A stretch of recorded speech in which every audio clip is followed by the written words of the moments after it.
Olá, seja muito bem-vindo, muito bem-vinda ao Brasil que produz essa série itinerante do Agro Resenha Podcast, que tem como principal finalidade destacar e valorizar histórias inspiradoras de produtores rurais Brasil afora. E nessa primeira temporada, eu aqui com meu amigo Gabriel Martins, que fala mais do que o homem da cobra, a gente vai conversar com 6 agricultores aqui do estado de Mato Grosso e vamos contar histórias maravilhosas. Já estamos no quinto episódio já aqui, cara. E esse aqui é muito especial e nós já vamos falar por quê. Mas antes disso, eu tenho que passar uma mensagenzinha que é o seguinte, cara. Esse projeto aqui, a gente tá aqui na fazenda porque a Deloitte tá nos apoiando, cara. Então, se você precisar de alguma coisa da Deloitte, é o seguinte, eles têm um monte de soluções. Se você estiver buscando melhorar sua gestão, se você estiver querendo organizar finanças, tributos ou até mesmo adotar novas tecnologias, fazer sucessão familiar, a Deloitte está preparada para atender qualquer tipo de produtor rural, independente se é pequeno, médio ou grande, eles têm uma solução única aí para você na sua necessidade, tá certo? Bom, e estamos aqui diretamente da Fazenda Mirante do Tesouro, com uma dupla de pessoas especialíssimas, especialmente para mim, né? Que são parentes, né? Meus primos aqui. E que é a Nilvânia e o Gilmar Delosbel. Estamos aqui diretamente do município de Água Boa. Muito obrigado, viu, pessoal, por vocês terem nos recebido aqui. Sempre muito bem recebido. E vamos conversar. Seja muito bem-vindo ao Brasil que Produz. Eu que agradeço, né, pela oportunidade, né, por ter escolhido a gente, né? É isso aí. Eu também agradeço de coração vocês terem escolhido nós para esse bate-papo e, assim, a oportunidade de conhecer o Gabriel hoje, que eu não conhecia.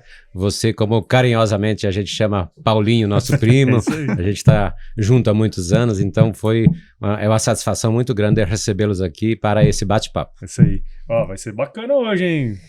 Cara, porque assim, na verdade nós já gravamos um episódio antes de gravar o episódio, né? Mas o que acontece? Hoje, todos os produtores que a gente entrevistou até agora, que a gente conversou, porque isso que não é entrevista, né? É um bate-papo, foram pessoas que tinham a proximidade e tal. O Gilmar eu não conhecia, mas daí, cara, cheguei aqui, o cara é amigo de todos os meus amigos produtores lá de Querência. Aí, muito bom. Fica muito fácil. Né? Grandes amigos de Querência. Os caras que eu gosto, o cara gosta também. Então já sei que tá tudo Ornou, em casa. Né? Ornou, exatamente. Muito bom. Muito bom, muito bom. Bom, pessoal, então assim, esse episódio é um pouco diferente, que estamos em 2 aqui, né? Mas eu queria que vocês contassem um pouquinho da história de vocês aqui nessa região. Porque desde quando eu era criança, eu sabia da turma que estava aqui para cima, né? E eventualmente a gente vinha, né? Na época muito mais difícil para chegar, tinha que ir até a Barra, subir naquela estrada que não era boa, né? Bem, são décadas aqui, né? Conta um pouquinho dessa história aí pra gente, Gilmar, Nilvânia, vê aí como que vocês vão fazer. Bom, a gente chegou, dá pra ver o meu sotaque, né? Vindo do Rio Grande do Sul, né? Com criança ainda, né? Então tem muitos anos de Mato Grosso. Apesar de ter aparência de 45 anos, eu já tenho 60, né? Tá bem. Já que é um bate-papo bem descontraído, vamos descontrair, sabe? Então, em 72, né? Meu pai, lá no Rio Grande do Sul, com a areazinha pequena lá, falou muito menino, que na época era muito menino, sabe? Muito filho. Falou, eu não vou dar conta de criar esses meninos tudo aqui, não. Vamos achar um lugar que tem mais área maior, mais oportunidade de crescer, sabe? Aí surgiu, né, aquele projeto que todo mundo conhece, né, aqui da região, como é que foi o projeto do finado Norberto Schwantz. Ele faleceu, não lembro que ano, mas porém faleceu como deputado federal. No ano, né? da Constituição. No ano da Constituição. 88. Aí o finado Norberto Schwantz, pastor da Igreja Luterana, criou um grupo lá em Tenente Portela, Rio Grande do Sul, para vir para o Mato Grosso, trazer essas famílias. Ele viu lá que as famílias estavam crescendo e as terras pequenas para repartir com os filhos e ficava muito apertado, sabe? Aí meu pai participou dessa reunião lá com interesse já de conhecer novas fronteiras e trazer novas aventuras para a família. E foi muito corajoso e peitou esse desafio em 72. Inclusive, foi 7 dias de viagem em cima de um caminhão de lá aqui, porém chegamos em Canarana, onde iria ser futuramente Canarana, que era só cerrado nativo, né? Sim.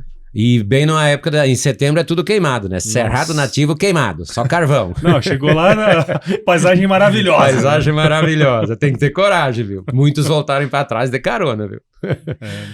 Aí a gente começou ali, derrubar cerrado ali, abrir, tinha incentivo para abrir as novas fronteiras agrícolas, né? Inclusive incentivo do governo federal. Aí a gente descarregamos a mudança ali no dia 7 de setembro. Nós, como bons patriotas, No 7 de setembro. aprendemos na escola, primeiro de tudo, cantar o hino nacional. Quando desceu todo mundo do caminhão, que era muito menino, muita gente, vamos primeiro enfileirar aqui, cantar o hino nacional. Aí começou. Começou bem, né? Cantando o hino nacional, patriotismo que a gente aprendeu na escola, na época, tudo. Aí começamos, né? Aí chegou mais famílias. O primeiro projeto era 80 famílias, né? Aí começou. E começou, daí ficou acampado ali até chegar todas elas para depois destinar cada um no seu lote, que não existia estrada, porém já existia a picada, né? Marcada por topógrafos, agrimensores, né? Aí começou a história de Canarana. Nossa. há muitos anos atrás, né? E passei. Começou, a gente já fazia agricultura lá no Rio Grande do Sul, porém uma agricultura assim pequena, né, de braçal, familiar, não tinha máquina, não tinha nada. E daí aqui a gente começou no cerrado, tinha que ser com máquina, né, não tinha como peitar na mão, né, na enxada, no machado. Aí começou devagarzinho, os que tiverem resistência de continuar, sabe, porque muitos desistiram e voltarem para trás. A maioria, né? A maioria, uma grande maioria. Perderem muita oportunidade, sabe? Trocarem, assim, lotes de terra, que na nossa época ali na região de Canarana, nas proximidades aqui, era 400 hectares o lote de terra. Aí o pessoal às vezes trocava por um carro velho para não ir de carona de volta para o sul. Teve desses casos, né? Olha só. Que pena, né? Perderem boas oportunidades. Loucura, né? Mas as boas oportunidades têm momentos difíceis, às vezes. Foi tem que ter muito resiliência, difícil. né? Muito Bem difícil. mais difícil do que Porque fácil. vocês, né, devem ter passado alguns perrengues, né? Muito. Pra hoje vocês conseguir, né? ter No começo, quando a gente chegou aqui muito longe, Barra do Garça era a primeira cidade, né? Cara, Aí você ia Barra do Garça comprar- é longe. Barra do Aí eu- Garça é 400. Chão. Mesmo que tinha um Na dinheirinho, ia comprar o Chão. quê? Aonde? Tinha que viver do pouco que trouxe junto no primeiro momento e depois caça, e dava um jeito, comprava, tinha Pesca. alguns Pesca. alguns poceiros na região, a gente comprava alguma coisa também, que eles tinham uma plantação de milho, uma plantação de abóbora, Mandioca. galinha, mandioca, assim, no primeiro momento foi bem difícil, então os nossos pais foram realmente uns heróis, porque para nós criança era só alegria, né? Sim. É só alegria, igual levar uma criança na beira de um rio acampar embaixo de uma lona, só alegria, né? Agora, para os nossos pais saber que ali começava um desafio para estruturar, criar família e montar alguma coisa, a cabeça tem que estar muito bem alinhada para poder absorver tudo aquilo. E olhar pra aquilo, né, cara? Olhar pro nada e imaginar o futuro ali, né? No futuro ali. É uma coisa que é muito... Cara, é só gente muito determinada, né, É cara? verdade. Que consegue olhar e fazer o negócio, né, cara? Então, Porque imagina, ele falou, chegaram em setembro, que meu Deus, setembro aqui é um calor insuportável. Seco, queimado, não Seca, sei o poeira e quê. fumaça. Né? Na época, né? Hoje não, né? Quase ninguém hoje- queima Hoje mais. não, fumaça é. não tem mais. Mas acontece, né? Tem Acontece. combustão espontânea aí, Uhum. acontece Sim. muito. Esse ano mesmo teve um Esse ano problema foi crítico. grande de queimada no Brasil inteiro. Brasil inclusive. inteiro, Brasil inteiro. Né? Em São Paulo Uhum. tiveram problemas É. gigantescos por causa do calor e tal. Mas a pessoa chegar, principalmente vindo do Rio Grande do Sul, né? Que é um estado que ele não tem isso. Não tem. Não existe isso É. lá. A pessoa chegar aqui, porque é muito diferente. Eu sou de lá, eu atendo Mato Impactante, Grosso há 25 anos e é muito diferente. Eu sinto e eu conheço, eu venho toda hora e eu sinto isso. Então chegar aqui com nada, É. no meio do nada, nada. Uhum.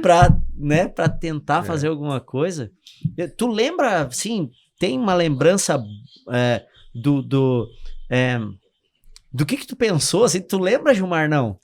Que idade tu tinha mesmo? Eu tinha 8 anos. 8. 8. É complicado, né, cara, de Alguma lembrar, coisa mas- lembra, mas lembra assim, de tudo o que estava acontecendo no momento, mas não passava pela cabeça se aquilo, Sim. aquilo lá, o que ia ser, ia dar certo, é um risco, o que aconteceria depois daquilo, sabe? Mas curtia o momento por ser criança, tava bom, acampado na beira de um varjão, de um córrego lá, brincava na água lá, apesar que tinha muito sucuri. E daí eu lembro dos primeiros momentos, a gente parecia uma formiguinha, né? O pai ia lá, subia no buriti, cortava as folhas do buriti e a gente transportava as folhas para fazer, porque só embaixo de uma lona preta no mês de setembro, igual vocês comentou, muito calor, né? Meu Deus Então do tinha céu. que colocar as folhas do buriti por cima para Dar uma amenizada, né? o ar-condicionado às vezes não funcionava, né? E o negócio de ser criança, né, cara? Tudo não alegria. tem a consciência, né, do que é A aquilo ali. preocupação, né? Não, cara, o pai tá aí, É. o pai, né? É isso, né? Resolve. Não, É, o pai resolve. trouxe nós, é porque o negócio tá... É, não, Tá mas resolvido. aí eu lembro cabe- muito bem, a Canarana vai ser daquele córrego pra lá, mas não dá pra atravessar o córrego, né? Daí nós ficamos aqui num varjão, as primeiras 80 famílias que chegou, daí depois a gente viu tudo, construir aquela primeira ponte pra atravessar, pra ir do outro lado, onde ia ser a futura Canarana, que já tinha os trieiros marcado, a parte de agrimensura, né, topografia.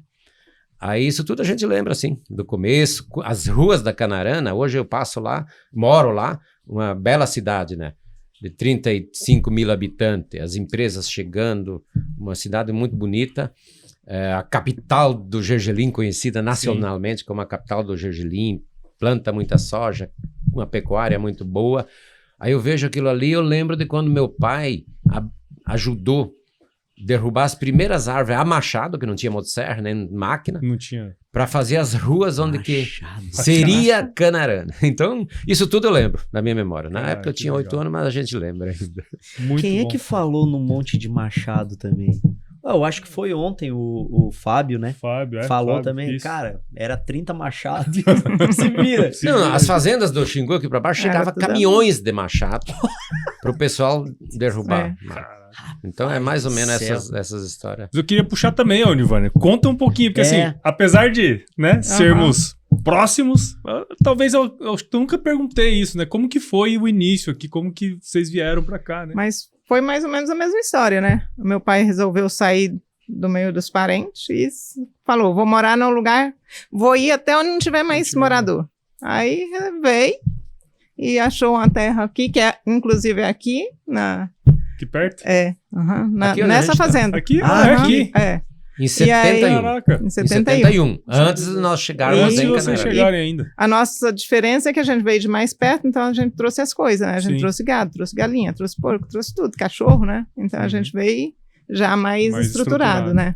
Mas a situação foi a mesma. Moramos debaixo de barraco Era um tecido para depois fazer a casa de palha com as paredes de barro para depois. Mas a dificuldade foi a mesma. E a cidade mais próxima era a mesma, né? Era Barra do Era Garças. Barra. Uhum. Então, por incrível que pareça, em 71 o pai dela veio para essa região. Só que ele falou assim, eu quero 20 quilômetros depois do último morador. Que você chegava lá, marcava Uhum. o lugar, daí ia no Aquele- Intermate fazer o requerimento da Uhum. área Porque documentada. era do Sim. governo, Mais ou né? menos É. assim que funcionava, sabe?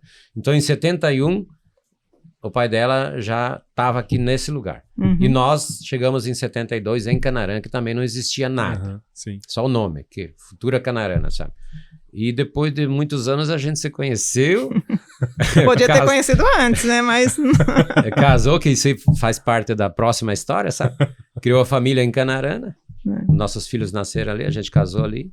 E fomos para morar em Querência, muitos anos, 17 anos a gente morou no município vizinho ali, Querência, uma região maravilhosa. e chegamos lá também, não tinha, assim, era É, bem Era bem precário difícil lá. na época. Era. E aí compramos essa fazenda aqui, que onde era do pai dela, da família, né? Em 71. 71. É. Mas pode contar essa história. Pode contar Pode essa contar. história aí. Não, pode continuar. A gente quer saber justamente Não, isso. Aqui Assim, tinha... Como que foi? Como E que assim- da onde que vocês se conheceram? Porque Ah. o que a gente tá vendo hoje aqui é depois disso, né? É É depois. Uhum. Então, assim, a Como gente que quer foi a chegar. origem disso A gente tudo? quer chegar aqui. A gente quer chegar é, aqui. A gente sabe? se A gente quer conheceu chegar nesse no momento. aqui. encontro de jovens da igreja. A gente Nós fomos na Água participava Boa. do grupo de jovens, né? É, Em Canarana. Daí, um determinado dia lá, teve um encontro. um encontro em Água Boa. Daí a gente... Pegou E eu um perdi, ônibus, eu né? botei 2 despertador para não perder o horário e não liguei os 2. Só programei a hora, Mas queria muito te encontrar, É, aí, Queria. Nilvan. só programei a hora, mas esqueci de ligar. Então eles não Não bateu o tocou. martelinho na hora certa. Mas era para acontecer, sabe? Daí um amigo meu que estava coordenando a equipe de jovens, ele falou, não, o Gilmar nós não vai deixar para trás, não. Já estava todo mundo dentro do ônibus, só faltava eu. Aí ele parou na frente da minha casa, me acordou e falou, vamos embora. E daí eu já tinha visto ela várias vezes, né? Não sei se já conversado e tal. Acho que conversado não. Conversado ainda não. Aí nessa viagem começou. Deu tudo certo. Aí, temos aí já 40, assim, de que a gente se conheceu dessa viagem do ônibus. 42 anos, né? 40 anos de casado, tá fazendo, vai fazer ano que vem já. 39, né? Uhum. 41 anos junto, quer dizer. Desde o namoro. Quando começou a namorar. Quando começou a namorar. E daí formamos nossa família, nós casamos ali em Canarana. 2 filhos. Os filhos nasceram ali, estamos juntos. E dali pra Querência? Porque assim, tu começou a plantar lá? Não, na Canarana. Aqui? Canarana. Em Canarana. Canarana. Em 86, quando eu casei, daí eu comecei a plantar pra mim. Eu já plantava junto com meu pai, com a família. Aí meu pai falou, não, casou, tem que dar os pulos, cada um pra lá. Ele deu uma ajudadinha e falou, ó, se vira. Aí nós começamos a plantar ali na Canarana, só que deu muitos anos difíceis. A agricultura sempre teve seus altos e baixos, sabe? Ou menos problema de clima, porém mercado, governo, dólar, tudo isso interfere e tem os altos e baixos da agricultura, sempre teve. Por isso que agora a gente continua convivendo com esses altos e baixos, porém a gente não assusta muito, porque parece que no passado era mais grave, mais acentuado, era pior, e a gente sobreviveu, sabe? Então... Subia de escada e descia de elevador, né? Daí a gente começou ali, da família, né? Que é família agrícola a vida toda, desde o Rio Grande do Sul. Aí começou, aí surgiu, criou-se algumas dificuldades em função desses altos e baixos da agricultura, daí muita gente saía da atividade, porém alguns escapavam meio arranhado, mas continuavam. E nós continuamos. Aí surgiu o momento, a oportunidade de ir para a Querência. A Querência estava começando, só tinha madeireira. Muito pouca lavoura. Eu lembro que plantava a região lá, o município, eu plantava 12 mil hectares de soja quando eu cheguei lá, sabe? E aí a gente começou uma pequena pecuária e plantando soja também, arroz. E as terras lá eram muito baratas, muito barata na época. Barata para adquirir terra lá. Era fácil. Aí eu vi em Querência uma excelente oportunidade e fui para lá. Fiquei 17 anos lá. Aí, então foi uma história muito bonita. Que começou em Canarana, continuou em Querência, depois voltamos para Canarana e estamos aqui, Água Boa, Canarana e Querência. Essa é a região aqui que a gente atua. E uma outra questão assim ainda sobre essa chegada. Tu tem irmãos aqui também? A família toda veio, não ficou nada lá no sul? Não ficou ninguém. Veio meu pai, minha mãe e os 6 filhos. Toma. Porém, eu acho que se eu não me engano, há 8 anos atrás, meu irmão mais velho faleceu de acidente. Aí 4 anos depois, meu pai faleceu de acidente.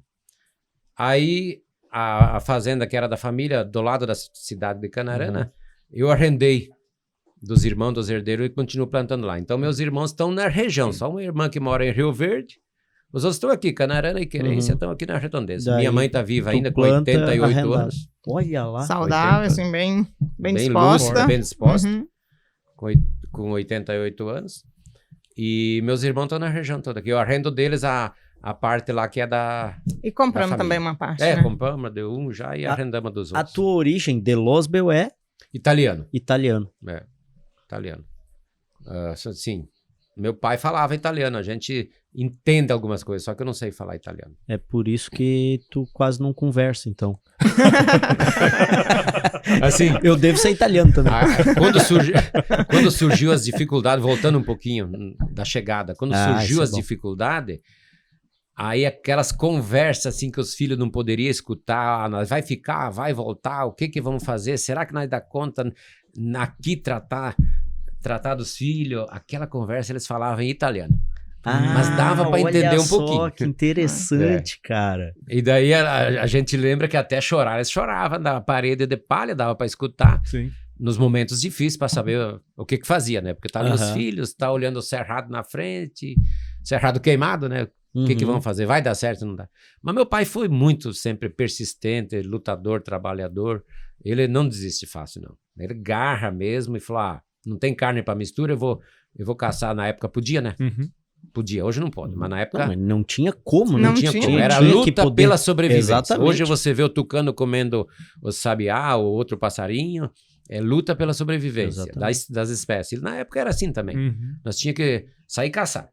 Paca, tatu, toquetinho na frente para poder sobreviver. Então meu pai sempre fez isso. Trabalhava de dia, de tardezinha ele... Gostava de pescar. Ele ia caçar, pescar para ter mistura. Né? Então foi difícil, a gente sabe que foi difícil, mas com luta... É o primeiro momento, né? Porque depois, como era um trabalhador, já tinha uma mandioca, já tinha uma horta, já tinha uma... porque então, assim, o primeiro momento. O estabelecimento é complicado, né? Mas, não é o caso, por exemplo. É né, nosso, que já vinha mais. Já veio mais estruturado, né? Porque uma coisa é você começar do zero, né, cara? Chegar, vir um baita de um cerrado, uma secura, porque ainda se estivesse chovendo, cara, por mais difícil que fosse, ainda começava a organizar ali, mas, porra. E nós também não tivemos outro privilégio que a gente já era daqui, né? Eu ia falar isso aí. Sabe? A gente porque, já era daqui, não teve tu é tanta... daqui, né? Tu é mato-grossense, ela é mato-grossense. Eles estavam a, sei lá, 900 quilômetros de casa, mas eles estavam no estado deles, né? Eles chegaram e tiveram que, cara, entender... O que é isso aqui antes de... Né? Entender, adaptar, né? nova realidade. E aí é a dificuldade do pai e da mãe dele ali, né? Entender o ambiente, cara, o que dá para plantar aqui, o que não dá, como é que a gente vai sustentar essa gurizada aí, né? E tu é pai, né? Cara, é complicado. Eu lembro, no primeiro momento, assim, a gente chegou num lugar que não tinha pessoas, porém, na beira do rio Tanguro, lá um pouco afastado de onde ia ser a cidade de Canarana, e onde nós estávamos acampados, já tinha alguns poceiros que vierem da região do Goiás, quando era junto com Tocantins, aventurar, sabe? Aí eles ficaram lá com um pedacinho de terra na beira do rio, e daí largavam o gado na queimada, sabe? Na larga, não tinha cerca, não tinha nada. Não tinha pasto. Aí esse pessoal que tinha daí uma mandioca para vender, uma galinha para vender, um ovo para vender, um porco para vender, um leite. Então assim, ou foi onde a gente correu para comprar alguma coisinha, que não tinha comércio, mercado aqui na região, sabe? Então assim, esses poceiros nativos da região, nativo não, que chegarem antes que nós nas regiões, porém não onde ia ser Canarana, mas bem próximo, eles deram um pequeno suporte, assim, a gente tinha alguma coisinha para fornecer pra gente. E compra vinha da Barra, né? Tinha um caminhão, né? Que trazia... da Barra, quando as pontes, na época da chuva caíam as pontes todas, né?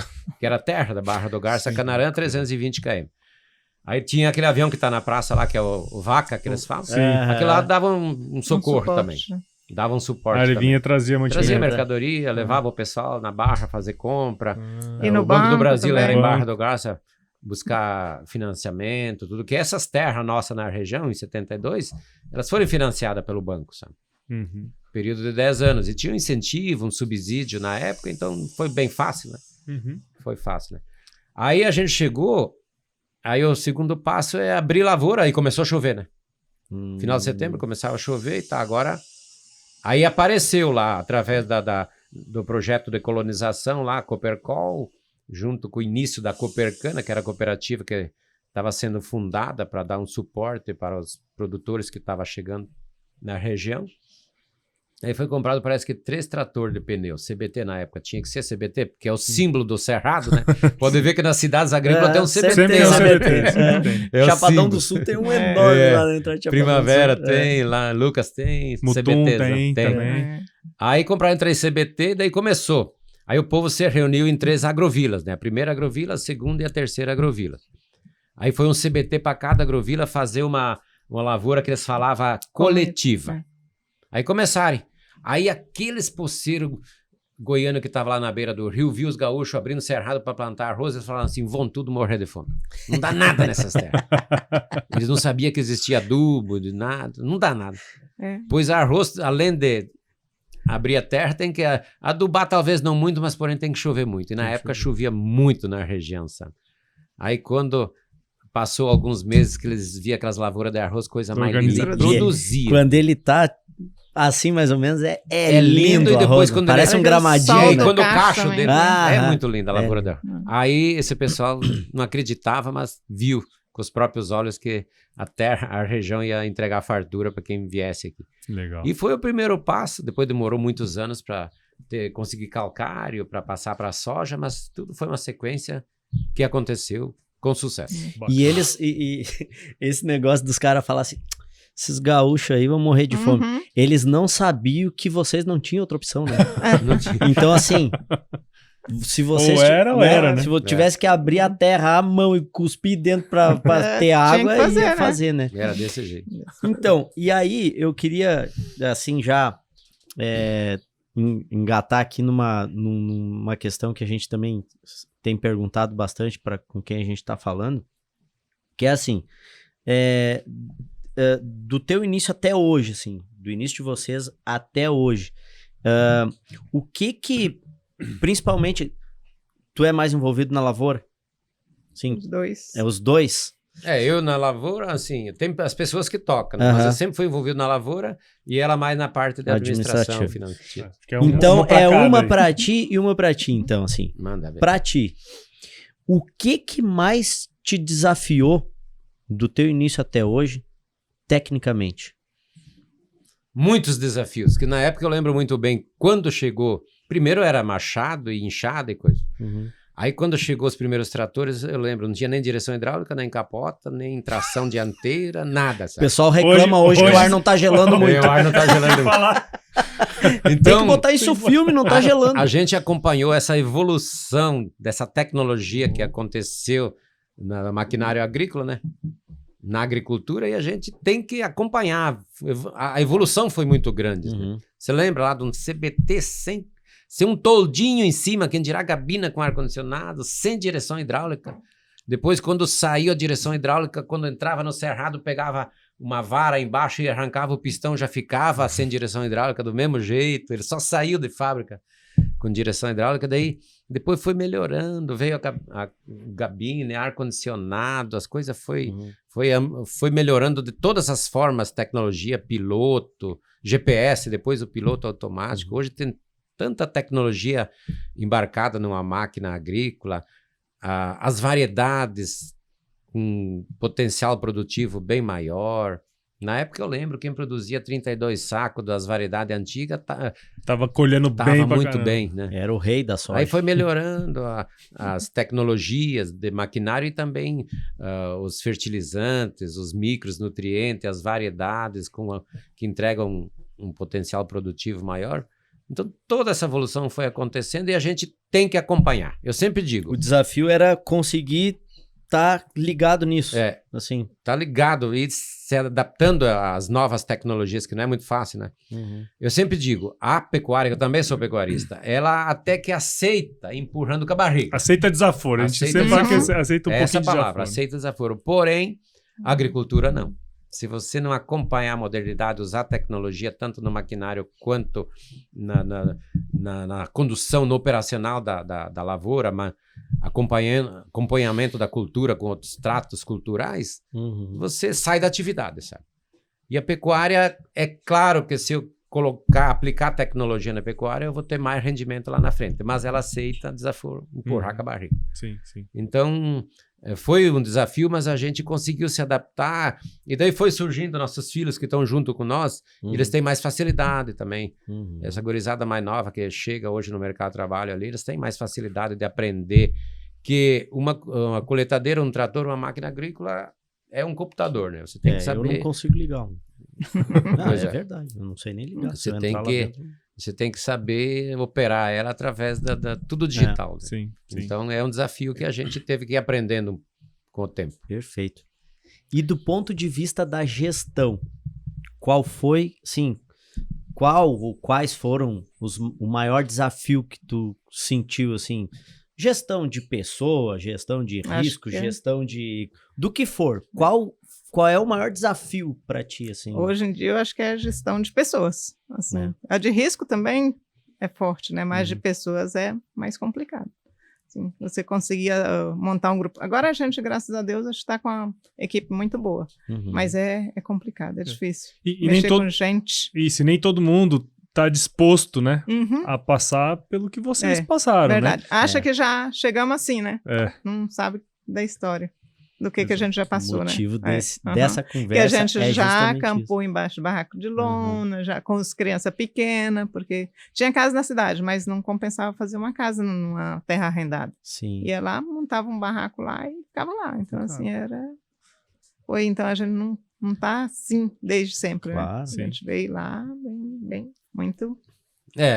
A minha família, a minha esposa, meus filhos sempre tiveram com nós. Nunca foram trabalhar para outras empresas, outras fazendas, sempre juntos, sabe? Aí ela acompanhou, a gente deixava, ela falou, acabou de falar aqui, uma casa até confortável na cidade, depois de um tempo, né, que a gente conseguiu, e tinha que ir no pé do eito, como eu falo, né? Tinha que estar junto do serviço. Como é que é? Olho do dono do boi. Porque na época... Mas era a roça, né? Então tinha que estar junto. Daí a gente ia para debaixo de lona com as crianças pequenas e assim, a parte da gestão que ela fazia desde o começo, eu lembro de um caderninho das folhas tudo torta, que anotava lá, tá, funcionário pegou tanto de aumento para isso, para aquilo, um adiantamento e tal. E depois foi melhorando, né? Planilha Excel e só que foi assim, evoluindo. foi aumentando o serviço também, né? Porque antes você cuidava 2, 3 funcionários. Hoje não, né? Hoje está na faixa de uns 18, 20, se contar as fazendas junto, né? Assim. Sim. Aí é bem mais complicado. Porque à medida que o tempo vai passando também, né, Nilvânia, assim, o negócio vai ficando mais complexo. Quando tá só você e a família, você vai levando. Mas à medida que vai entrando mais gente, quer dizer, é que não são uns 8, 10 pessoas, né? São 8, 10 famílias que estão sob a sua responsabilidade, vamos dizer verdade. assim, né? E não é só isso, né? Pô, tem que comprar, tem que vender, tem que faturar. E no nosso caso aqui porque a gente tem um sócio. Então você tem que prestar conta, né? Tem que prestar conta. E esse aí você tem que levar... Os mínimos detalhes, né? Muito detalhado, para não dar problema. Graças a Deus a gente já está sócio desde 99. Nessa fazenda aqui eu tenho um sócio já há 25 anos, a gente era sócio lá em Querência, mudou para cá. Aí ele comprou uma fazenda, eu comprei outra do lado e juntamos e somos parceiros. Então a sociedade de 25 para 26 anos nessa faixa. E assim, a gente nunca teve problema. Então, tem que ter um alinhamento muito certo, bom né? também, né? Além de ter transparência e tudo, tem que ter um alinhamento muito bom. O Osmar sempre fala, para dar certo tem que ter transparência. Transparência. Se tiver transparência, as coisas... né? Sim. Bom, vamos entrar no outro assunto aqui, que você já deu uma pincelada aí, Gilmar, que é o seguinte... A gente percebe, né? E Mato Grosso, por exemplo, é o que é nos últimos 50, 60 anos, né? Acho que de todos que nós conversamos aqui, ou chegaram em 70 ou chegaram em 80, né, cara? Chegaram dos aventureiros. Todo mundo que a gente conversou é mais ou menos desse jeito. E na década de 70 aqui era nada. Né? Em nenhum lugar de Mato Grosso era alguma coisa, né? Tudo era mais ou menos. E ao longo desse tempo, acho que você comentou várias coisas legais aí. Queria que você trouxesse pra gente. Nesse período que vocês estão aqui à frente, né? Mais especificamente ali na lavoura, quais foram quais foram as tecnologias que mais impactaram a forma de trabalhar? Porque assim, no início vinha machado, tá? Depois, quais foram as tecnologias que mais impactaram a forma de trabalhar na fazenda, na sua visão? Assim, você fala quando chegou uma tecnologia nova e não conseguia me adaptar com ela? O que assim, antes a gente fazia desse jeito, aí depois nós passamos a fazer desse, nossa, isso aqui melhorou demais na minha vida, sabe? Entendi. Olha, tudo, né? Tanto no maquinário, a forma de conduzir, o ganho, a rapidez, tudo isso. Lá no passado, às vezes... eu tinha que aproveitar o momento, assim, não de um clima tão favorável para poder aproveitar aquela janela de plantio. E a gente sabe que a produção boa está dentro de uma janela determinada, sabe? Aí a máquina pequena, não muito funcional, e daí não rendia, sabe? Daí, às vezes, ficava 40, 60 dias plantando, né? Então a gente sabe que não aproveitava o melhor momento, a melhor janela. Aí com a chegada dessas máquinas modernas, grandes, a gente quer plantar em 15 dias, você programa e planta em 15 dias. Sim. Se o clima tiver favorável, planta em 15 dias. Que nem esse ano eu falei, não, segura, senão vai plantar em 15 dias. A área é pequena, então não... Claro. Até porque se plantar em 15 dias, tem que colher em 15 dias. Pois aí você pensa, né? Como que vai ser essa colheita? Porque a colheita já é mais complicada que o plantio, né? Então, assim... aí que a gente percebeu tanto que isso poderia ter chegado antes, mas não existia disponibilidade no mercado dessa tecnologia e não tinha como, tinha que usar o que tinha no momento, sabe? E usar o que tinha no momento e fazer do jeito que dava. E daí, às vezes, trabalhava muito à noite, né? Ou a gente mesmo, ou o próprio funcionário, muito à noite, para tentar ganhar tempo. Mas naquela época também o custo era diferente, né? Você com menos, escolhendo menos, você tinha mais lucro, às vezes, do que hoje. E também, quando chegou a tecnologia, nem sempre você tinha condições de adquirir, né? Vamos com calma, senão, às vezes, dá o passo maior que a perna, sai da atividade, né? Tudo tem o momento certo, né? Sim. Mas fazia falta. Mas tudo chega no momento certo e chegou e deu certo. E que tem impactado diretamente, por exemplo, na produtividade, assim. Tem alguma tecnologia, precisão, acho que alguma tecnologia que tu... Cara, isso aqui, depois disso... Entra também as máquinas modernas, que faz a coisa bem feita na hora certa. A aplicação, o sistema, a gente passou de plantio... convencional, acompanhei tudo isso. Plantio convencional para plantio direto, só foi melhorando. Aí depois veio adubo a lanço, só foi melhorando. Aí sim, a janela é apertada, você ganha tempo, porque não precisa botar adubo na plantadeira. Sim. E eu comecei na época do saco de 50 quilos, sabe? De carregar nas costas. Né? Aí depois veio o bag, só foi melhorando. Aí depois máquina, só máquina. Agricultura de precisão acho que é uma coisa que ajuda bastante. Agricultura. Economizar, né? Sim. A agricultura de precisão é muito interessante. Muito interessante, que você coloca o que precisa no lugar certo. Eu lembro muito bem da história de um amigo meu que chegou um ano difícil, falou, colhi mal, vendi mal, tô sem jeito agora para fazer o próximo plantio, adubar bem, do jeito que eu vinha adubando. Aí outro amigo tinha consultoria, agricultura de precisão, falou, não, vamos começar com a agricultura de precisão. O adubo que você consegue comprar, eu tenho certeza que vai ser o suficiente. Aí colocou o que precisava no lugar certo, a quantia certa, aquela quantia foi suficiente. Então é uma tecnologia que é realmente uma ferramenta muito boa de se trabalhar. Ainda mais nas regiões que tem terra manchada, tem terra vermelha, tem cascalho, tem terra branca, terra preta. É muito interessante esse recurso da porque ela é conforme a aptidão daquela área, né? Isso é uma coisa importante. E uma coisa também que eu sempre comento, teve alguns anos atrás, muitos anos atrás, né, chegou a ferrugem no Mato Grosso que não tinha. Né? Aí a gente quase não usava fungicida. Fungicida era poucos que usava. Alguma doencinha lá, às vezes deixava de colher 10, 15 sacos por hectare, porque tinha algumas doenças camufladas lá e não tinha o costume de usar fungicida. Mas daí veio a ferrugem, te tirava a produção toda. Aí te obrigou a usar fungicida. Aí você controlava a ferrugem e as outras doenças que te tomava alguns sacos, muitos sacos por hectare na calada, sem você saber o porquê. Então, assim, novas tecnologias que foi surgindo, as variedades, a resistência, às vezes, a um nematóide, a lagarta, a tecnologia na própria material disponível no mercado hoje, as tecnologias implantadas também, resistente à lagarta, resistente a alguns tipos de doença, outras mais tolerante a nematóides. Então, surgiu muita novidade aí que vem ajudar a agregar no dia a dia. E outra coisa é que antigamente a gente trabalhava um período do ano, agora trabalha o ano inteiro, né? Porque você tem duas, aqui no caso tem 3 safras, né? Que tem o boi ainda, né? É o ano todo. O ano inteirinho, não tem mais aquela folga. A folga, né? Paga bem, mas usa bem o ano inteiro. Não tem aquele quase férias para viajar. Então, não, antigamente você colhia a soja, você pensava só de plantar, né, a soja. Agora você está tirando a soja, o trator já está atrás com a plantadeira com milho ou gergelim ou o que for. E aí, depois já vem a colheita, então não acabou. Já tem não o pasto, já tem os animais. Aqui eu comentei esses dias andando ali no fundo da fazenda, falei, aqui, ó, quando estava nascendo a soja, eu falei, aqui, ó, semana passada estava a vacada aqui comendo a rosiense que a gente planta depois da última janela de soja, sabe?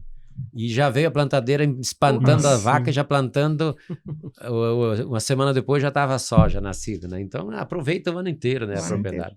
Conhecer agricultura e pecuária, sabe? E dá uma dinâmica, né, para a região também, porque no fim do dia, imagina, você tinha uma safra. Quer dizer, você tinha...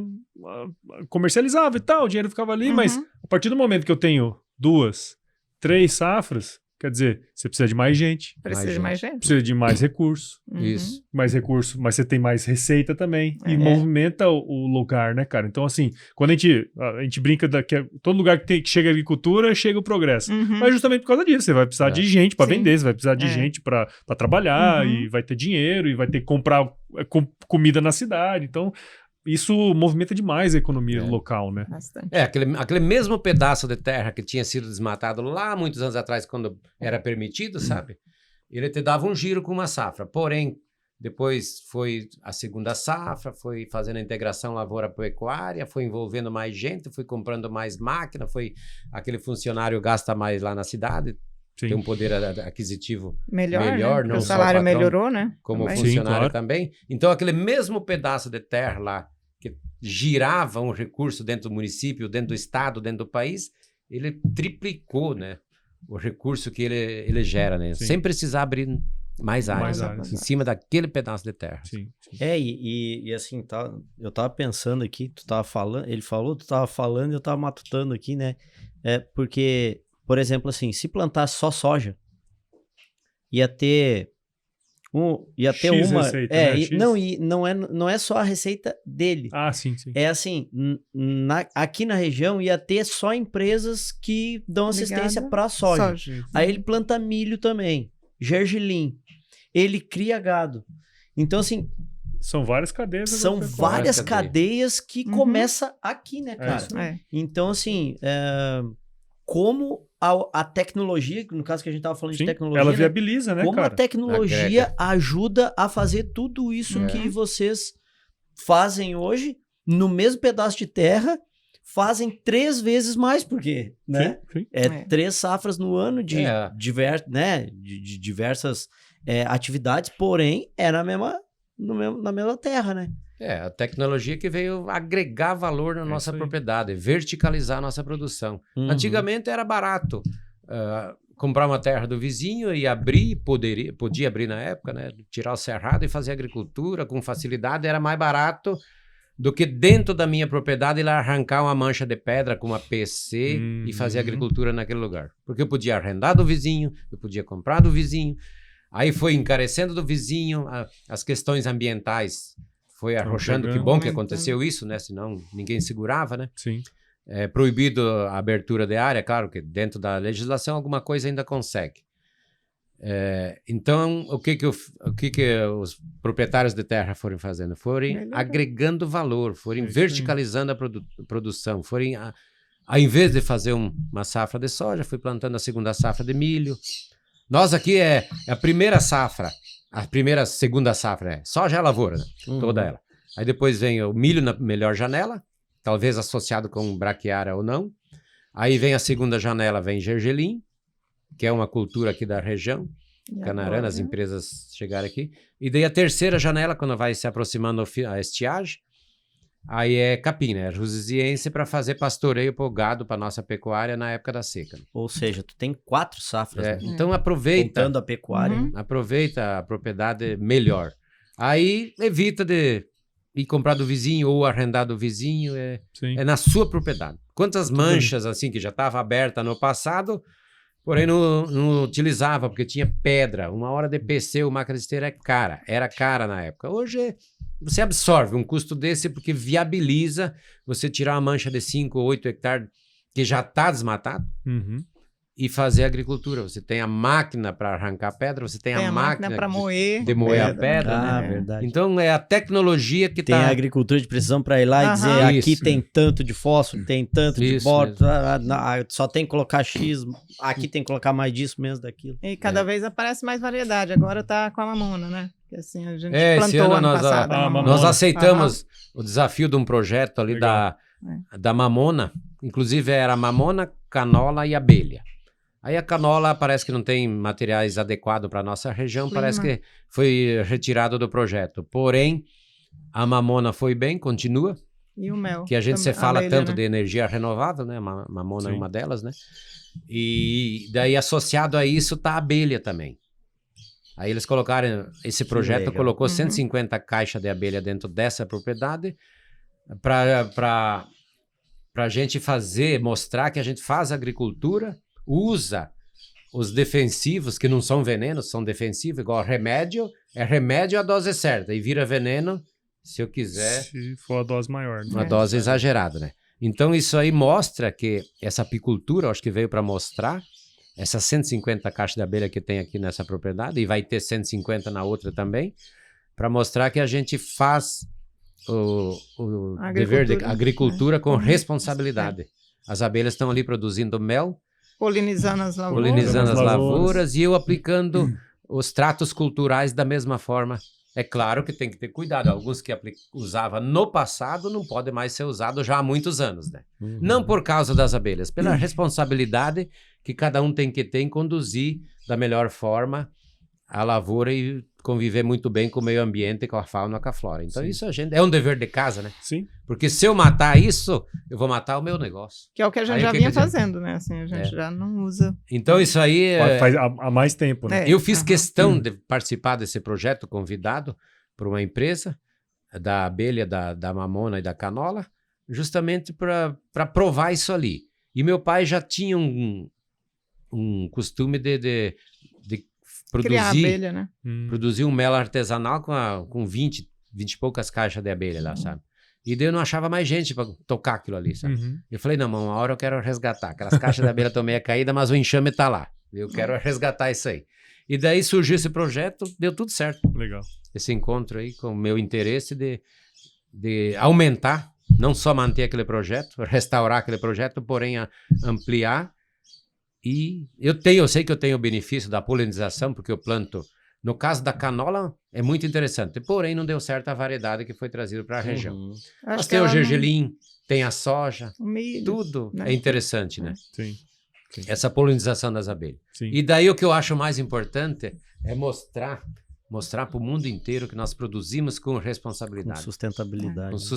com sustentabilidade. Porque quando tu falou em abelha, eu até ia falar, uai, mas todo mundo fala que vocês matam as abelhas, pô. Aí tu vem me dizer que tá criando abelha aqui. Junto da lavoura. Junto da A lavoura. gente sabe, né? A Junto gente com a é do agro, lavoura. a gente sabe que isso é uma falácia, é uma Aham. mentira, é uma loucura, né? Mas é importante a gente trazer, né, essa informação e quem achar que é mentira, É só vir aqui. vem cá, pai. Nós vamos botar lá a localização, vem aqui, fala com o Gilmarzão aqui que vamos mostrar pra vocês. Na época da seca agora, eu gravei a matéria justamente para essa empresa que foi parceira minha na mamona, na canola e na abelha. Aí eles vieram aqui fazer uma matéria aqui na fazenda, uma gravação, uma filmagem. Aí eu fui naquele córrego que passa bem aqui, dá para escutar até o som da água Sim. ali. Eu falei, ó, esse córrego atravessa a fazenda toda. Um lado é agricultura, outro lado é pecuária. E eu falei, eu tenho coragem de beber essa água desse córrego. Eu bebi a água do córrego, sabe? Eu falei, o pessoal que mora lá em São Paulo, no Rio Tietê, no Rio Pinheiros, Não eles não tem têm coragem coragem. de fazer isso. Então, É. tanto que é importante mostrar Aham. para o mundo como a gente trabalha, sabe? Nós precisamos manter o meio ambiente, o peixe vivo ali no rio, Não. a fauna, a flora, tudo para ter sucesso na nossa Sim, atividade. sim, Nós não sim. podemos jamais. Eu lembro Legal. quando eu comprei essa fazenda. Eu comprei com passivos ambientais, porque era da época, era pecuária, era lavoura de arroz, virou erosões na fazenda. Eu lembro de buracos que eu tapei O aqui gado com bebia mais, só no rio, né? É. Não tinha bebedouro. Hoje a mais gente de dá. 1000 caminhões de terra dentro de um buraco, de uma cratera, às vezes de 300 metros ou 500 metros. Para quê? Para ter um ganho ambiental na minha propriedade e favorecimento meu, que daí hoje está passando a máquina por cima plantando Soja, soja e outras culturas. E na época já era desmatado, era pastagem degradada quando eu adquiri a fazenda. Essa aqui há 10 anos atrás. Uhum. E eu falei, não, isso aqui dá para arrumar. A terra é boa, a região muito boa, a logística muito boa, a 020 asfaltada passa aqui do lado. Eu falei, vou arrumar. Ficou caro, né? Para tapar um buraco com mais de 1000 Imagina. caminhões de terra. Imagina. Eu falei, tava, quanta tava água- tentando fazer a conta. Eu falei, esse buraco aqui, essa cratera, só vai aumentando. E para onde que vai essa Vai terra? lá Para dentro do rio, do que rio. passa no fundo da fazenda. Eu falei, eu vou gastar dinheiro, mas vou arrumar. Então, assim, a gente adquiriu, quando compra uma propriedade aberta, a gente adquire passivos ambientais. que, entre aspas, casou com a viúva e é responsável pelos filhos quando chega a fiscalização.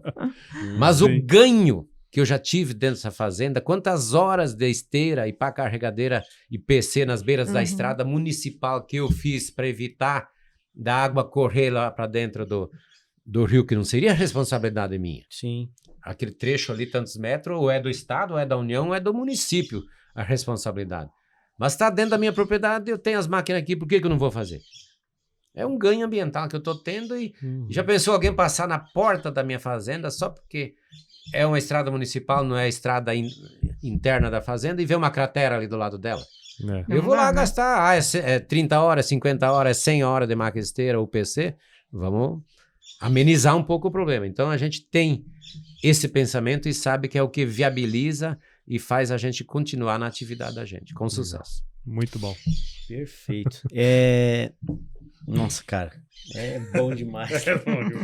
Porque, assim, ele tava falando aí de beber água do rio lá, e depois enquanto ele tava falando agora, eu tava escutando tem um moço aí cantando aí, eu não sei o que é, né, mas ele tá cantando ali. Então, assim, a pessoa que tá agora em qualquer cidade grande aí, né, nos assistindo ou nos escutando no podcast, se ela abrir a janela, muito provavelmente ela vai escutar uma buzina ou, né, um barulho de carro e tal. A gente tá aqui e tá, cara, toda essa natureza na volta, passarinho Chuvinha cantando gostosa. e tal. E o Brasil é o maior... Por exemplo, qual é o outro país no mundo que Não consegue fazer o que o Gilmar tá falando aqui? Não tem. Soja, Inclusive- milho, gergelim e gado num ano, cara. Inclusive é difícil de explicar, né? É. Acho que o Gilmar teve bastante, você também, né, Nilvano? Teve bastante oportunidade de tentar explicar o que vocês Sim. fazem para os gringos e eles não conseguem entender, né? Eu me lembro daquela viagem que a gente fez pra França. França, É, né? é. Lembra? Lembro, Lá lembro. naquele... Aquela reunião lá com os produtores. Eles não conseguiam entender, não. cara. Tipo assim, ó, mas como assim? Vocês plantam soja e depois plantam milho e depois tem boi? Tipo assim, não tá na cabeça deles, tá ligado? E aí, isso é interessante, porque se a gente não fala isso pra eles lá, eles nunca iam saber, não, né? Não. É. Lembra que foi feita uma pergunta para eles? Sim. Eles falaram que conheciam o Brasil por carnaval, futebol. Futebol e... Era mulher 3. com pouca roupa na praia. Era três, carnaval, três eles assuntos falaram que eles isso. carnaval, falaram. futebol e mais uma coisa. lá. Praia. Praia. Uhum. Sem contar que, assim, eles não fazem, no caso, eles fazem 1/4 do que o Gilmar faz, por exemplo, faz 1/4 lá, só que, assim, isso aqui não existe mais lá, existe não. mais, não. Né? A natureza. Essa natureza que a gente tá vendo aqui não existe mais lá, não. Então, é isso que a gente precisa mostrar, né, cara? Também, além de toda essa dinamicidade, né, de tudo que a gente, que o nosso agro vem fazendo aí. E aí, justamente por conta dessa dinamicidade aí, tem dá um gancho aqui para explorar um ponto, que é o seguinte. Vocês, lá no início da conversa, falou que levaram 7 dias para chegar aqui, né? Hoje, se tivesse... Eu não sei se tem aeroporto ainda aqui na Barra. Na Barra tem, né? Água Boa tem Na também. Água Boa tem também. Mas, Na enfim, Arana tem um municipal em um também. dia, tu chega aqui, Uhum. né? Em um dia, tu chega aqui. Sim. Mesmo que venha por Cuiabá, chega aqui no mesmo dia. Chega no mesmo Hoje. dia. Tem estrada asfaltada até aqui, só não tá asfaltada a estrada de terra aqui, né? Que é 7 km. Que é um asfalto também, a gente veio. Bem conservado. Né? Bem conservado. Mas assim, hoje, já 7 dias no nosso mundo de hoje é uma eternidade, né? É uma eternidade. No agro, então, Virgem Maria, começa segunda-feira com dólar a R$4, pode terminar a semana em 10. Depende de, sim. No outro dia pode terminar em 10. Depende de o presidente da China fazer alguma coisa. Loucura, dá uma dor de barriga lá. Autorizar um filho a mais lá, ou um filho a menos, sei lá. Qualquer coisa no mundo que aconteça, né? Pode. Impacta essas mudanças de mercado, impacta diretamente a lucratividade do agro, né? Por quê? Porque o agro, ele é global.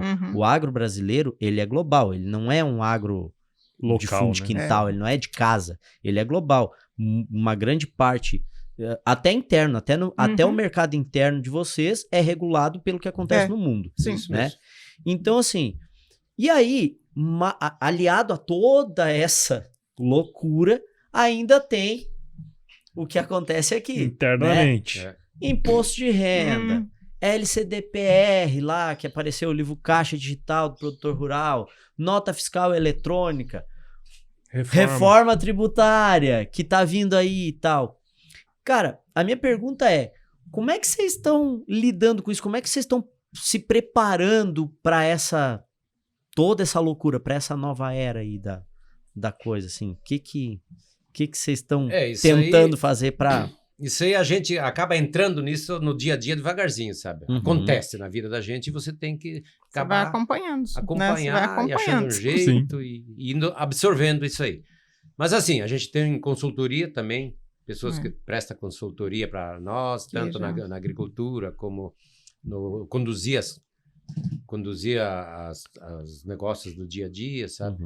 Então, tem pessoas mais capacitadas que conseguem contribuir. Dá uma luz, dá um rumo. Com a gente no dia a dia. Mas eu confesso que essa semana passada e essa semana que está andando agora, em função desse dólar passada dos 6 dígitos aí, eu sempre gosto de fechar fertilizantes, sementes da próxima safra em dezembro. Sempre gosto. Aí, esse ano em novembro teve uns negócios interessantes, falei, então vai ter que antecipar para novembro. E teve alguma coisa que ficou para dezembro, e daí bem na virada do mês o dólar passou dos 6 dígitos. Aí, já dos teve 6 dólares. Aí começa a preocupar, fecha, não pode que isso vai se manter, continuar, mas será que continua para baixo, baixa ou sobe? Falou, então a gente tem uma decisão. Aí você busca, decisão, né? Assim, busca os assessores para trocar uma ideia e ver o que faz, né? Mas eu confesso que é bem carregado para a gente tomar essas decisões de mercado, bolsa, porque depende. Há 2, 3 anos atrás, o soja foi para R$180. Aí o custo foi lá em cima. Mas por quê?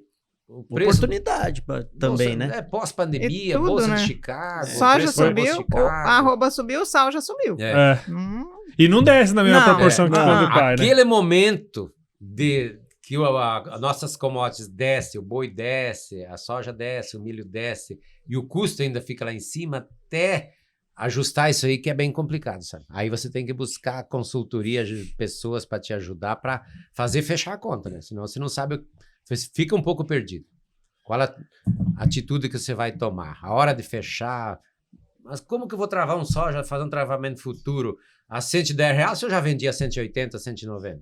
Então, você tem que estar antenado. E a quantia que você vende também, você não pode fechar tudo, porque o ano passado a soja estava a coisa mais linda, de repente deu a seca. Não sabe quanto vai colher, né? Colhemos quanto menos do que... menos da metade do que a gente previa colher. A safra de soja nessa fazenda foi bastante prejudicada com a falta de chuva.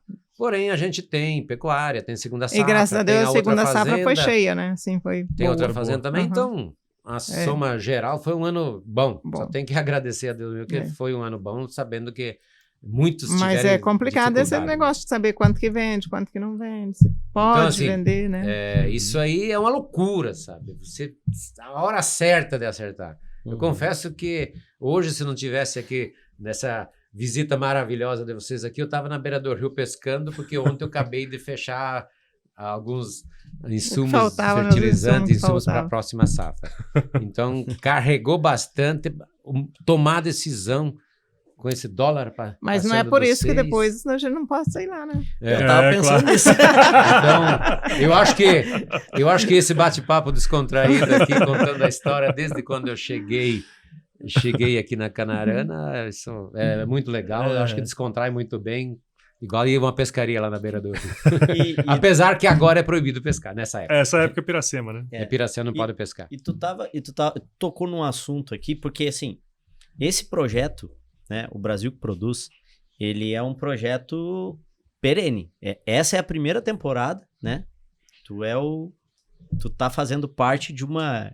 elite aí que tá iniciando, e vou te dizer que assim, parece que a gente já faz isso aqui há uns 10 anos, né, Paulo? É massa demais, cara. Que loucura, cara, sabe, encaixou muito bem, assim, o propósito nosso com o que tá acontecendo com quem a gente conversa. E a ideia do Brasil que Produz é a gente conseguir levar também, porque isso aqui não é para rodar no meio dos produtores rural. Vai rodar, obviamente, claro. Por quê? Porque a gente é do meio, mas isso aqui, a ideia é justamente a gente mostrar para quem é de fora, estourar essa bolha, né? E tu falou um negócio agora que não sei nem dizer quantos % da população não sabe, né?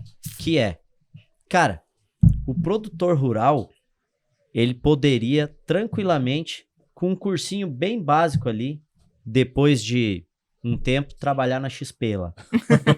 Porque o cara, lógico, o cara lida, ninguém imagina. Sabe o que as pessoas pensam? Que vocês são colono. Tu é um colono porque tu colonizou o lugar. Mas a imagem do colono que eles têm é o cara que não sabe nada, que não fala direito, não sabe mexer no telefone. E o produtor rural, cara, o cara entende mercado. Eu não entendo, vou te dizer, eu não entendo um terço de mercado, sim, a dinamicidade do mercado que vocês entendem. Por quê? Porque vocês, cara, vocês são obrigados a lidar com isso. Quantas vezes eu chego em produtor rural e o cara tá lá com o Chicago aberto lá, né? Pega uma pessoa da cidade, um cara de escritório mesmo e dá aquela tela para ele olhar. Se ele vai entender. Então, e tu lida com isso no teu dia a dia, né? No dia a dia. É porque a gente tem que ficar muito antenado a isso, porque existem informações manipuladas também nesse meio, né? Para distorcer preços. Agora vou fechar porque tem esse comentário, ou não vou fechar por causa disso. Então você tem que estar antenado no porquê que está acontecendo isso. O prêmio está positivo, está negativo, a Bolsa de Chicago está em alta, está em baixa, a média histórica. Tem quanta gente que foi arrendar terra pagando cara, o soja foi a 150, mas a Bolsa de Chicago, o preço em Chicago foi a 18, 19 dólares o bushel. Coisa que não é normal, né? Isso não é histórico. Histórico é 9, 12. Então você tem que fazer investimentos, você tem que pensar que ele pode voltar ao preço histórico. Aí eu sempre falo agora, mas a soja valeu, baixou demais, não está na hora de travar. Mas há 4 anos atrás não estava R$70, né? Não estava ganhando dinheiro plantando soja.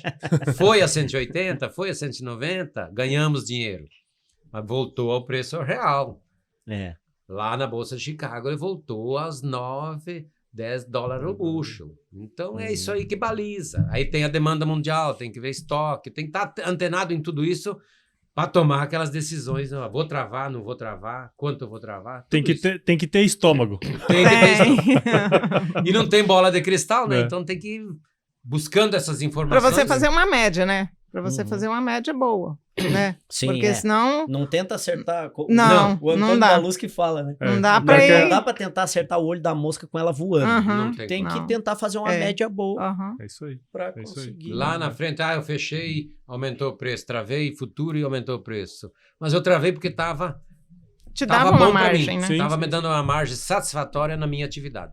Agora, se lá na frente vai aumentar, poderia ter vendido mais, talvez a sobra, que não foi travado, né? Sim. Então a gente pensa assim, trabalhar com mais segurança, mais estabilidade, acompanhando esses números do mercado. Bom demais. Perfeito. Bueno, agora que a gente já entendeu aí o que vocês estão fazendo agora para esse futuro que vem, eu mais do que ninguém aqui, de nós dois, na verdade, sei, né, do trabalho que vocês fazem, da família que está junto, né? E uma coisa que a gente percebe em vocês, em todo mundo que a gente está conversando aqui, é que existe sempre uma referência da família, né, que veio, o legado das coisas que vocês, de certa maneira, construíram aqui também, né? E as futuras gerações, elas são super importantes dentro desse processo, né? E aí eu queria que vocês trouxessem pra gente, porque assim, vocês têm uma coisa legal que não é toda família que consegue que os filhos estejam no negócio. E vocês têm essa dádiva, né? Que é super importante e tal. Como engajar essas gerações, né? A geração que veio para de certa maneira, levar o negócio de vocês para frente também? Como que vocês veem, como que vocês fizeram, enfim. Eu acho assim, que você tem que levar seus filhos desde pequenininho. O Gilmar levava o André pra roça, o André tinha 3 anos, ia acampar com o Gilmar, ficava lá a semana inteira. A Tassi sempre me acompanhou também desde pequenininha. Eu ia trabalhava lá em Querência no escritório lá da metalúrgica, ela me acompanhava. Ou eu estava na escola ou estava comigo. Então, assim, sempre acompanhou, né? Então, acho que esse é o principal. É você ter seus filhos desde pequeno acompanhando vocês. A vivência, para eles né, do pegar dia. gosto pela coisa, né? Pelo... Sim. E o jogo de cintura, assim, para manter ao lado da família, né? Porque esse mundão que eles saem para estudar e as amizades, às vezes não devolve o filho. Vai um, volta outro. Difícil. Às vezes nem para a família, quem dirá para a lavoura, para a atividade que os pais vêm exercendo ali. Então, assim, é o jogo de cintura mesmo, é ser amigo dos filhos e tentar mostrar para eles. E a cabeça deles também é diferente, né? A gente tem que ter um jogo de cintura para aceitar a ideia deles também. Sim, sim. Não é dizer, não, o meu pai era assim comigo, eu vou ser assim com meus filhos, aí não dá certo. Então tem que ter o jogo de cintura para poder segurar eles junto com a gente, junto no negócio da gente. E quem é as pessoas mais confiáveis da gente? É a família, os filhos. Então... eu falo que hoje eu deveria ter uns 4, 5 filhos para tocar os meus negócios. Tive que abrir mão de vários negócios, várias empresas, justamente porque Paulinho, pouco você tá no filho. caminho, Aí, tá vendo? Agora você entendeu. Tem que ter um agrônomo, um advogado, um médico, um contador. Paulinho? E pouco neto também. Daí eu já tô com 60 anos, né? Agora? Um neto só. Agora que a minha filha tá grávida do segundo neto. Mas por quê? Porque eu tive que falar assim, eu quero mais netos e não vou adotar uma meia dúzia. Aí eles começaram a se mexer. Tem que ter, as famílias não podem ser isso, diminuindo, tem que manter, né? O tanto que era gostoso, nós lá, vocês criança, meus filhos criança, tudo junto lá na fazenda do vô Tacílio, lá em Guiratinga. Né?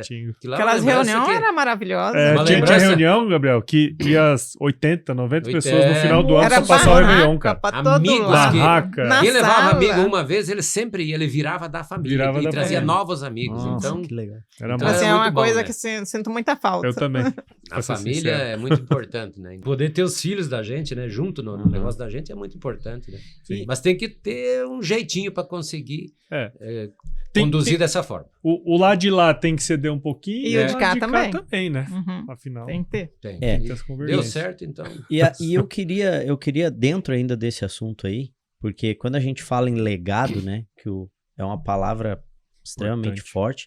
Tem o legado da educação, tal, do que vocês passam para eles, né? Que é o que faz eles sair e voltar um pouco diferente, mas os valores deles são os valores que foram consolidados lá. Quando ele tinha 3 aninhos, tu levava ele, que a Tássia andava contigo e tal, né? Só que assim, tem também uma empresa aqui, né? E isso aqui, de alguma forma, obviamente, por conta da história que tu contou desde o início ali, de chegar com 8 anos aqui, sem nada, fazer casa de palha, não sei o quê. E hoje, graças a Deus, vocês têm, né, um pouco de... Vocês têm conforto. Vocês podem proporcionar conforto para os filhos, para os netos. Quer 10, 15 netos já para ficar tranquilo, correr na volta dessas casas toda varandada aqui e tal.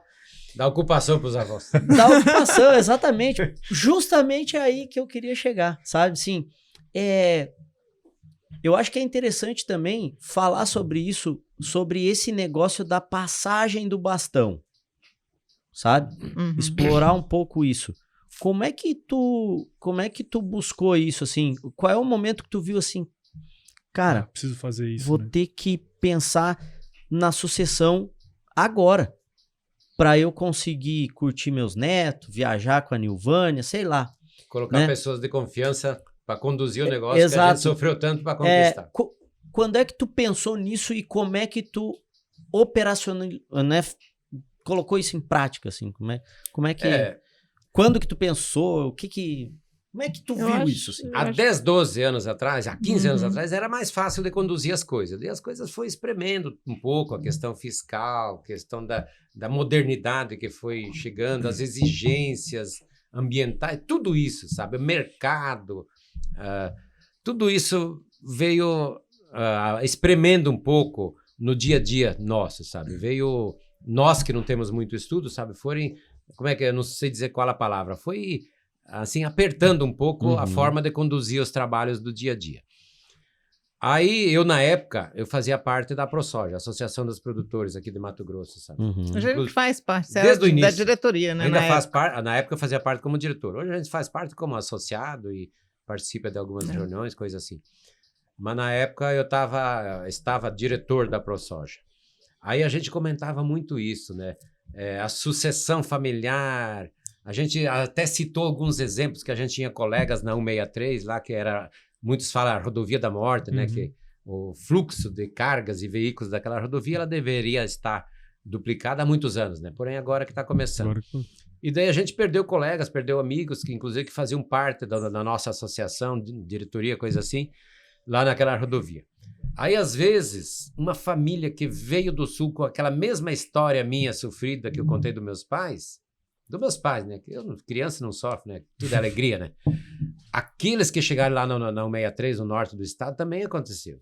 E eles vieram em cima de um caminhão, vieram numa caminhoneta velha, quebrando na estrada e consertando para chegar lá e desbravar aquela região lá. E aconteceu tudo isso, aconteceu essa transformação e lá antes que aqui, né?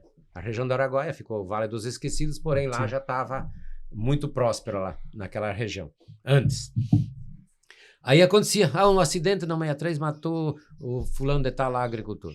Aí o filho, com o dinheiro que o pai ganhou lá naquela fazenda, com saber conduzir bem, trabalho e sucesso, tudo misturado, formou o filho doutor, advogado, engenheiro, e o filho não voltou na propriedade, não sabia mais nem como tocar aquilo lá.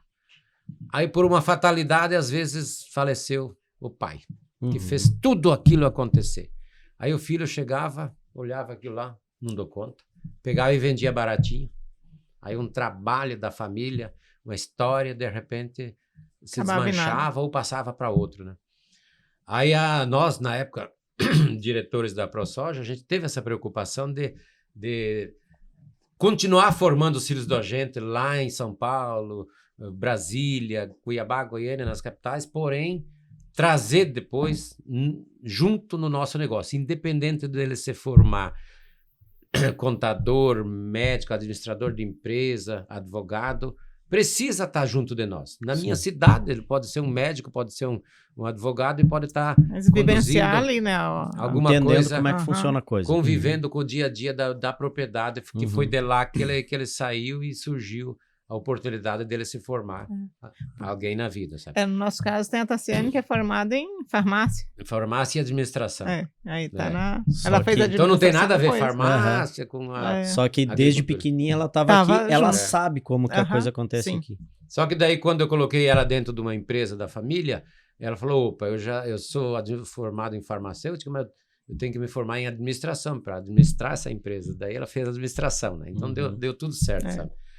Então, Mas assim, ela entrou daí no a gente... processo sendo farmacêutica, né?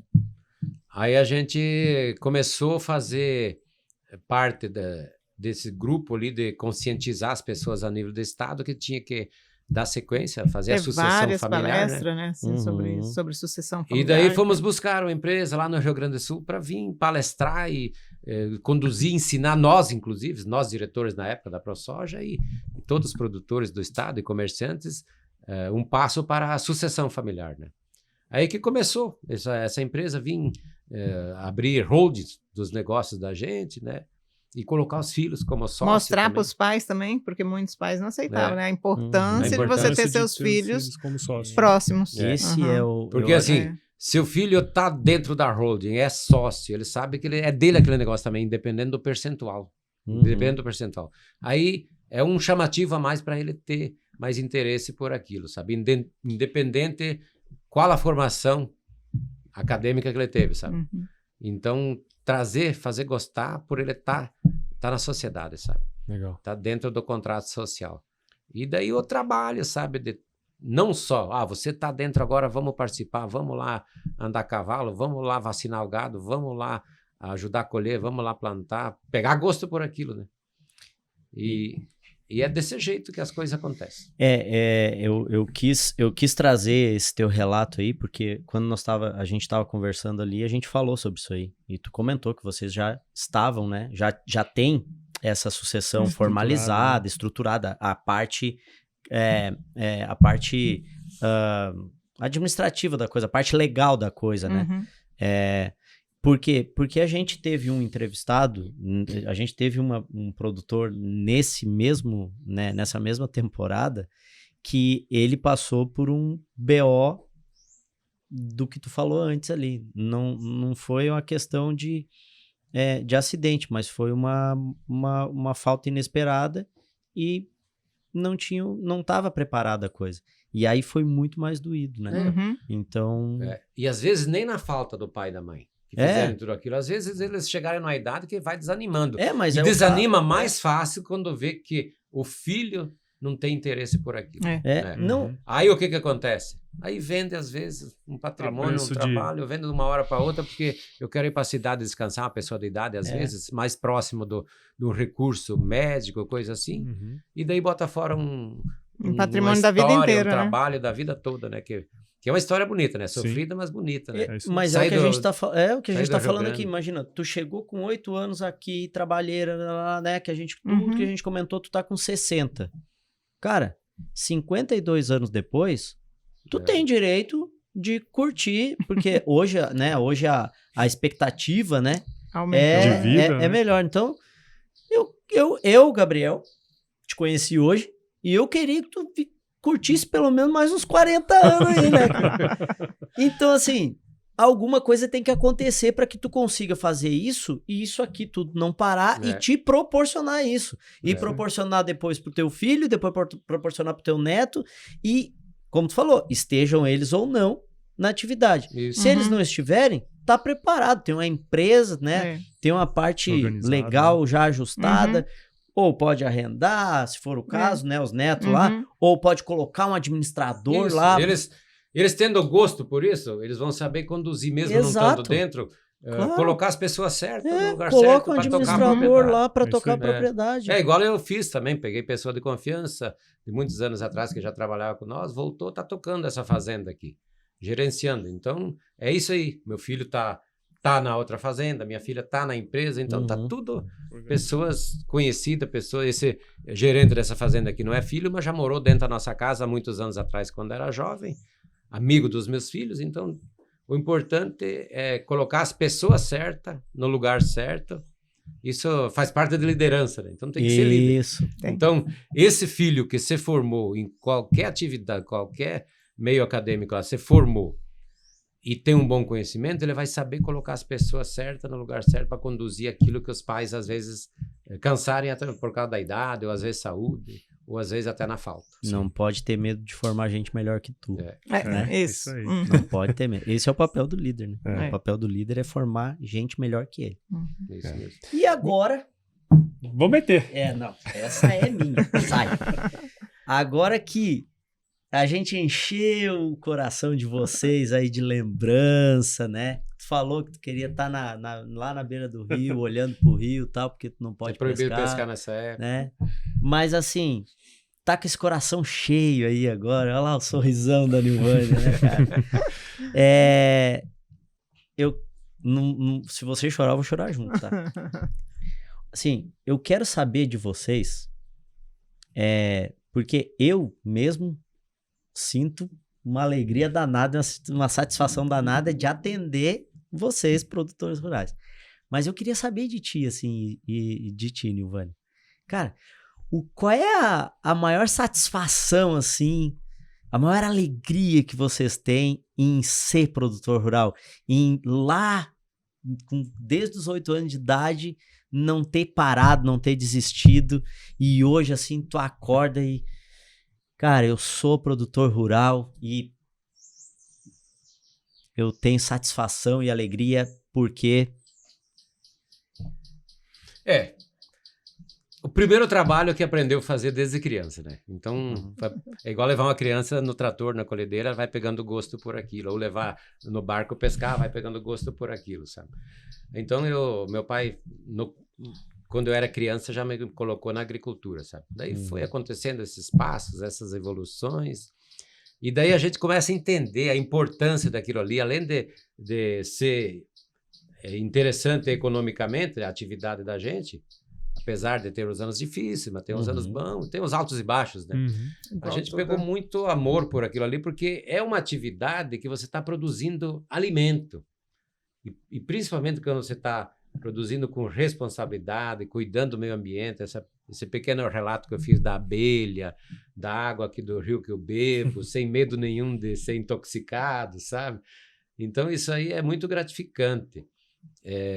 Fazer com resultados para você e para um todo. Meus funcionários, entra na fazenda às vezes com a moto, depois tem um carro, tem a casa, isso é muito satisfatório isso aí, ver ele crescer junto e ele poder contar para os, eu ganhei isso aqui, eu comprei porque eu trabalhava lá na fazenda do Gilmar. Então isso é muito gratificante. Legal. Deixar esse legado assim para as pessoas melhorar a qualidade de vida delas através de um trabalho que foi, de uma oportunidade que tiverem na minha propriedade, do meu trabalho, da minha família, né? Porque eu sempre digo, eu consigo, eu acho que o sucesso do meu negócio é por essa família, essa pessoa que está do meu lado. Agora quase eu chorei. Há mais de 40 anos, sabe isso aí? O braço direito, sabe? Sempre esteve comigo nos momentos difíceis. Então isso aí que inspira a gente a conduzir isso aí e criar essa família maravilhosa que nós temos e o sucesso do que a gente faz. Que coisa boa. E aí, Nilvânia? Eu acho assim que a transformação do começo, assim, de como eram as coisas, como eram as lavouras, agora hoje você olha, tá tudo transformado, tá tão bonito, né? As facilidades que foram vindo. Eu acho que é o que mais me toca, é olhar tudo e ver. Como tá bonito, como tá belo, que bela transformação. Passou por vocês essa transformação. Eu já contei para muita gente, eu já fazia lá em Querência e fiz aqui também. Pegar assim uma fazenda, a gente fala, palavrear bem rústico, largado para as cobras, sabe? Tudo caído, cerca caída, pasto sujo, represa arrebentada, tudo, sede caída, curral caído, e pegar e fazer a transformação. Então isso é muito prazeroso. É muito satisfatório isso aí, ver essa transformação que foi, assim, não só com os braços da gente, com os braços dos colaboradores, mas foi liderado por nós, sabe? Poder fazer essa transformação e pegar uma área que já estava aberta, desmatada, dentro da época permitida, claro, com muitos passivos ambientais, porém tentando fazer as transformações tudo na hora certa, né? Porque você não pode chegar e fazer tudo o que você está vendo que tem que fazer agora. Aí haja dinheiro, né? Sim. Eu tenho que ir ganhando dinheiro e arrumando um dia, tapando esse buraco, outro dia aquela erosão, outro dia fazendo essa cerca, outro dia colocando mais insumos no meu solo, mais micronutrientes para devolver uma produção, entregar uma produção melhor. Então é assim, saber conduzir essa transformação de pegar uma fazenda degradada e fazer ela produtiva, agricultura, pecuária, isso é muito prazeroso, sabe? Isso aí a gente consegue fazer. Não sei até quando, né? A Tassiane, né, a minha filha, quando o Gilmar veio, olhou a fazenda, fez o negócio, tudo, aí ela veio para conhecer, né? Ela falou, eu não sei o que é que meu pai viu nessa fazenda. Era tudo, como o Gilmar disse, tudo largado para as cobras. Ela falou, olha... Mas... Aí hoje ela fala, né? Meu pai tinha visão. Eu identifiquei bem com o lugar aqui, as terras muito boas, a água, a logística, né? Porque você tem que olhar, se tem água boa aqui, Canarana ali, Paranatinga, Primavera aqui. Sim. Então é um lugar, a logística é interessante, sabe? Ainda mais agora que tá com asfalto aqui na beira, asfalto né? quase na porta. Olha. Isso é louco. Um lugar muito bom. Só que assim, à primeira vista não era bacana, não. Tinha que entender do que tinha ali para ser extraído aí. E de alguma maneira, né, assim, depois que as pessoas veem a transformação daqui, as pessoas daqui que já estavam aqui antes, à medida que elas veem a transformação, elas falam assim, dá para fazer melhor também, né? Você acaba elevando a régua da região. Né? Eu acho isso que aconteceu. Aqui, uma micro-região aqui, que quem começou a plantar lavoura aqui há 10 anos atrás... Fomos nós. Era pecuária. E uma pecuária, assim, bem extrativista, sabe? Sem investimento. Os pastos, igual eu falei, né? Os pastos sujos. Muita coisa para... Mesmo continuando na pecuária, muita coisa para se fazer, né? Melhorar, né? E daí a gente chegou com a agricultura aqui, melhorou a pecuária. E daí os vizinhos também vai vendo, né? Vai pegando... Falou, eu tô com o meu pasto degradado aqui, terra boa. Vou fazer agricultura também para melhorar e continuar com a pecuária. Então, além da gente... ter tido um resultado satisfatório para nós aqui, economicamente, e benefícios de todas as formas, sabe? Satisfatório. A gente ainda serviu de exemplo para os vizinhos aqui. que começaram a fazer do mesmo jeito. Uma micro-região aqui que a gente fez essa transformação. Isso é muito Que prazeroso. alegria. Muito bom, muito bom. Uma salva de palmas aí. Olha, tá bom. Para nós todos. Muito bem. Muito bom o bate-papo. Bueno, eu já quero começar agradecendo aqui, porque assim, quando a gente... Esse projeto, eu tô falando em todos os episódios Deve isso. tá orgulhoso, Eu tô né? orgulhoso, Nesse tô orgulhoso. momento tá orgulhoso porque Tô orgulhoso. é família. Porque a gente tá pensando em fazer esse projeto tem uns 2, 3 anos já. É. E pá, e a gente sabe, não é barato, né? Não é um negócio corriqueiro, sair, viajar, ficar uma semana fora, né, cara? Mas a hora que a gente pensou nisso, eu já falei, ó, Gilmarzão. tem que estar lá. Porque eu conheço a história, eu sei, né, de como foi as coisas, né? A dificuldade que vocês passaram aqui no começo. Eu falei, não, a gente precisa ir lá. Não só porque é minha família, óbvio, né? Mas porque é justamente isso que a gente tá falando aqui agora. É exemplo para todo mundo perto daqui. E uma das prerrogativas desse projeto é trazer gente que é exemplo para os outros, né? Porque se tem alguém que tá fazendo uma coisa boa, pô, as outras pessoas mostrar, também né? podem fazer. Vamos mostrar. E eu acho que esse é o grande objetivo. Então eu já queria agradecer por vocês nos receberem tão bem aqui na Fazenda, né? E contar essa história maravilhosa, linda. E que bom que você participou. É, Porque verdade. isso aí é importante, porque às vezes a gente fala só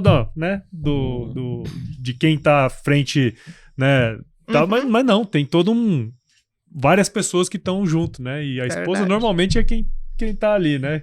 Que segura na mão e fala, vamos pra frente, que não tem como voltar. Então, obrigado, parabéns pelo trabalho de vocês. Viu? Eu também fico muito agradecido de ter recebido o convite, de participar desse projeto. Com certeza um projeto que está recém começando, há pouco tempo começando, mas vai muito longe, vai ter muita história bonita para ser contada. Essas histórias das pessoas que chegam numa região para desbravar, para fazer as coisas acontecerem. E é uma história que às vezes fica no passado lá. É isso aí. Eu já contei a história para muita gente, o pessoal falou, Gilmar, mas isso aí tá documentado, tá em algum livro? Não pode perder uma história dessa. Agora tá. Aí agora, uma parte da história tá aí. Então isso aí é muito prazeroso para nós poder contribuir com o projeto, contribuir com o que vocês esperavam de encontrar aqui na nossa propriedade. E com certeza, a Nivana também acredito que ficou muito satisfeita. Muito. Aí, assim, a princípio eu não ia participar, depois resolvemos, assim, muito bom. É só agradecer. Bom demais. E como é que a gente... Opa! E nesses passados todos aí, nessas histórias todas, tem coisas assim que a gente às vezes não conta, porque tem pessoas que não acreditam, sabe? Mas voltando...